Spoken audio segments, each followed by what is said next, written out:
All right, what's up, Red Storm fans? Welcome back to Full Court Femmes Red Storm Report, where we'll keep it all Big East all the time. No fluff, no chasing every non-conference headline. If it doesn't matter to the Big East race, we're not chasing it.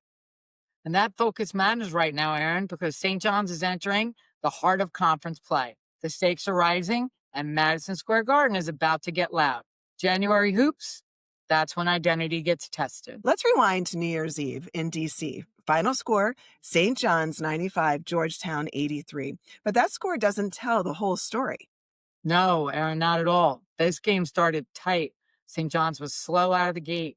Georgetown hung around early, and at one point, this was a single-digit game deep into the first half.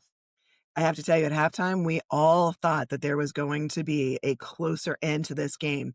But when they came out of that locker room, we saw St. John's flip the switch for the second half. They shot 50% from the field, scored 54 second-half points, and turned control into separation. And let's talk individuals. Zuby Ejiofor was dominant. 25 points, 10 rebounds, 7 for 9 from the field, 10 of 13 from the line. Erin, I've said it before, and I'll say it again. Zuby is the heart of this Johnny's team.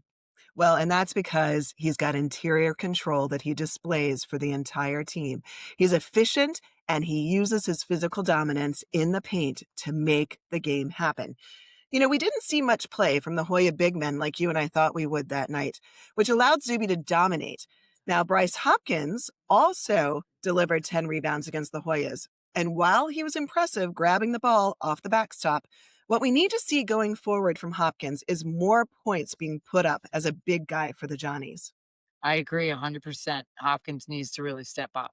But that's where guard play made a huge difference. Osiah Sellers dropped 16 points, including timely buckets that stopped Georgetown runs. He wasn't the only one either. We saw Jackson deliver 14 points, and off the bench, Sannon provided 13 points, followed by Darling with 11 points. You know I like to see Darling come off the bench. I think he's more productive, and he gives St. John's that boost they need. Well, and it's all about St. John's depth and their bench. It's what broke open that game that night, Caroline. All right, Erin. So how did we do against our bold predictions for this game? It's time for our favorite segment, Bold or Busted. So let's run through them quickly, Caroline. Prediction number 1, St. John forces 15 plus turnovers and scores 20 points off of them. What actually happened is that we saw 12 turnovers forced by the Johnnies, and they turned that into 15 points. So if we're keeping score, the verdict is we're busted. But honestly, the pressure mattered as they came out in that second half. It sure did. All right, prediction number 2. St. John's wins the rebounding battle by 8 or more rebounds. Actually, St. John's won that rebounding margin by 3. So busted, but I'll take it. I agree with you. Prediction number 3 is probably my favorite one of the night. 2 St. John's players score 15 plus points.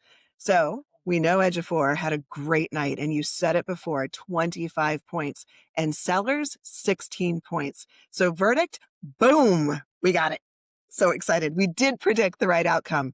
But honestly, Caroline, if we're going to be transparent and our fans are going to keep us honest, we just had the wrong combo. We said Ejiofor and Darling. So Darling did have a good night coming off the bench. You said it earlier. I will say we still had a hit. It's still a boom for us. We will definitely take that one. All right, prediction number 4. St. John's shoots 45% or better from the field. And guess what? They actually shot 50%. Boom, we got that one.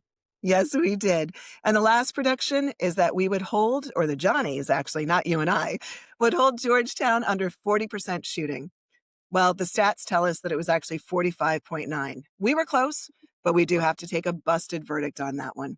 So, Full Court fam, if you're keeping score like we are, that's 2 booms and 3 busts. But the story is clear. When St. John's shoots efficiently and gets multiple scorers cooking, they're dangerous. That they are, Erin. And now let's zoom out a little bit. After the Kentucky loss, St. John's fell out of the top 25, and that stung. But here's the thing. This team controls its own destiny. Exactly. Big East wins matter more than poll optics right now. And at 2-0 in the conference play, St. John's is still positioned in the top tier of this league. And every home game is a chance to send a message. This Providence game, Aaron, it's not just about a win. It's about momentum, separation, and reminding everyone that the Garden is always a problem. And it's also an opportunity for Bryce Hopkins to show his former team why he chose to move to St. John's and play for Patino. And for Patino to remind the conference why the former Friars coach is now leading a team into the March to Madness. They are marching, and we've just begun. Providence comes into this one with a double overtime loss to Butler on December 13th and a loss to Seton Hall on December 19th. As they prepare to face the Johnnies, the Friars have not been in a competitive match since December 19th. Caroline, that's 15 days for them to rest their legs.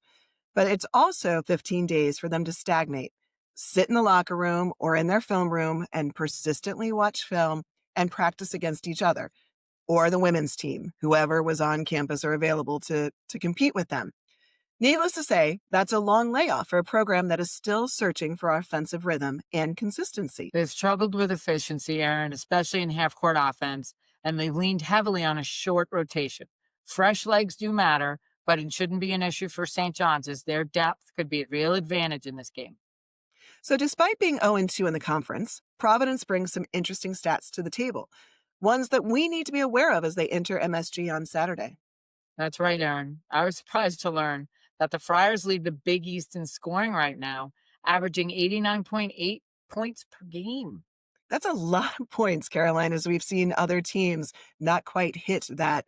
And that's not all. Providence also leads the Big East in free throw percentage at 79.1% and defensive rebounds per game at 28.2.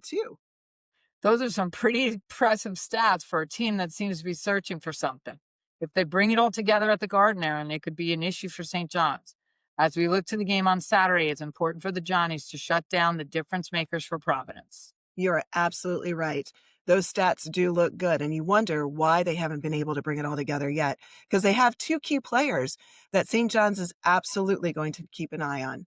Let's start with Jason Edwards, Providence's primary offensive engine. Not only is he the team leading scorer at 18.5 points per game, but he currently leads the Big East in average points per game. This man is dangerous at the foul line as well, shooting 80.3% on average. He plays big minutes for the Friars at about 27.2 per game and takes big shots. If he gets comfortable early, Caroline, he can keep Providence hanging around. And then there's Osman Aranwanse, not flashy, but impactful. He leads the Big East in blocks with 40 blocks through 13 games, averaging 3.1 blocks per game. He's a physical wing who thrives on hustle plays. He can hurt you with second chance points from his 6.9 average rebounds per game. If St. John's lets him dictate effort plays, this is where Providence stays alive. Absolutely. And here's the thing. Despite these impressive stats from two players, Providence is struggling right now. Media coverage has highlighted offensive inconsistency, poor spacing, and difficulty closing games. So despite those great stats, this is the reason why we haven't seen them actually win a game in the Big East yet. But Edwards and Aranwanse, those are the stabilizers of this team. If Edwards scores efficiently, Aaron, and Aranwanse controls the glass, Providence can shorten the game and make this physical. That's how underdogs hang around at MSG. So what are the keys for the Johnnies to win this one? Well, it's important to do exactly what everybody would say at this point, and that is control Edwards early. Make him work for everything. Show, help, defense, force the ball out of his hands, and don't let him get into the rhythm of threes. In fact, they need to chase him off the three-point line and make him a passer under pressure. Key number 2, Aaron, win the glass. Providence has struggled rebounding against physical teams. This is a place St. John's can impose will. And yet, this will be a battle Zuby needs to win early on. He needs to match physicality and not give Aranwanse second chance points. Well, and key number 3 is tempo discipline.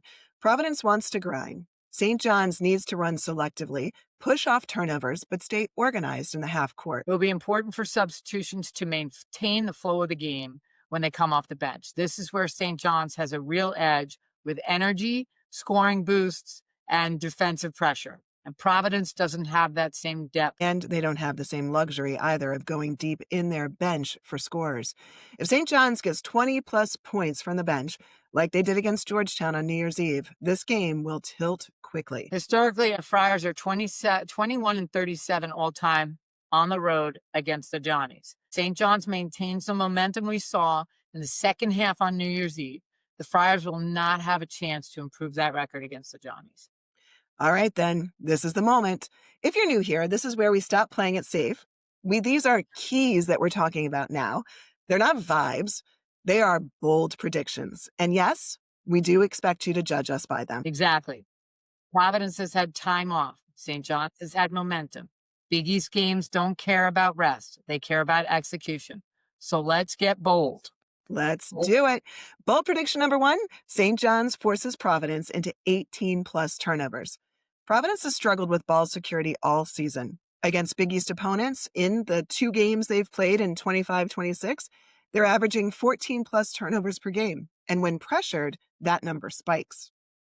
Meanwhile, Erin, St. John's has forced 15 or more turnovers in multiple Big East wins, including Georgetown and DePaul. At MSG, with Patino dialing up the pressure, we're calling 18 or more turnovers, and that's how this game tilts early. Well, and that ties into our bold prediction number 2. We're saying that St. John's will score 25-plus points off those turnovers. This is the extension of that pressure, Erin. When St. John's forces turnovers, they cash in. They scored 15 points off 12 Georgetown turnovers. You know, we said it earlier, Providence hasn't played since December 19th. Rust plus pressure equals mistakes. If St. John's runs after turnovers, 25-plus points is absolutely on the table for them. Absolutely. All right, bold prediction number 3. 2 St. John's players score 15 or more points, and neither one is named to be Ejiofor. And this is the depth prediction. St. John's offensive balance has quietly been one of their biggest strengths this season so far. We've already seen multiple Big East games where scoring comes from different places. And if Providence loads up on Zuby, as they should, someone else eats. The guards, the wings, bench scores. This is going to be a statement about how hard this team is to game plan against. But I'm not going to say specifically who this time. All right, bold prediction number 4. Providence is held under 0.95 points per possession. Let's talk efficiency. Providence has a real offensive struggles in Big East play, especially in the half court. They've gone long stretches without consistent scoring.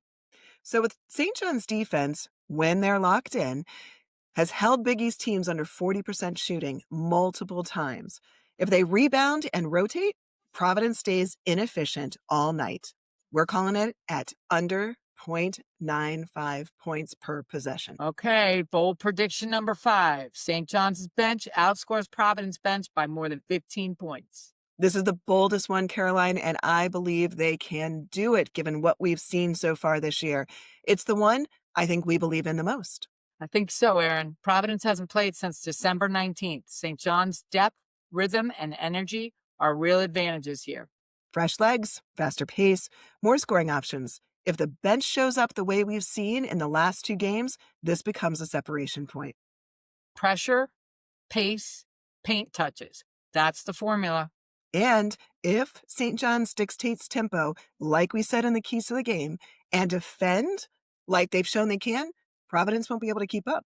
Let's discuss the final score prediction with our Annie Calls the Score segment. All right, quick transparency moment here. Annie missed the exact score against Georgetown at 73-69, but she did nail the winner again. Yes, she did. And that may be why she's not on with us yet, because she wants to get it accurate and right before we put her face on the screen. The second half scoring surge threw her for a loop. It didn't mean to be honest with you. And that's why this segment exists. Annie has a keen way of knowing who will win, and she's normally pretty close. So what does she say for Providence? Annie's pick. St. John's 85, Providence 75. Woohoo! 10-point spread. Let's see that thing happen. So after Providence, it's right back on the road. Butler on January 6th. Big East play doesn't pause, and we will be sharing our preview on January 5th. But first, Erin, protect the garden. Handle business. Keep stacking conference wins. Absolutely. All right, that's it for this episode of Full Court Femmes Red Storm Report. Follow us on Instagram or Twitter, and remember to share so that others may listen to us where they get their podcasts. We are just getting started, and we hope you'll continue to take this adventure with us, because Big East season is officially here, and we're ready for it. No hype, all hoops. We'll see you next time.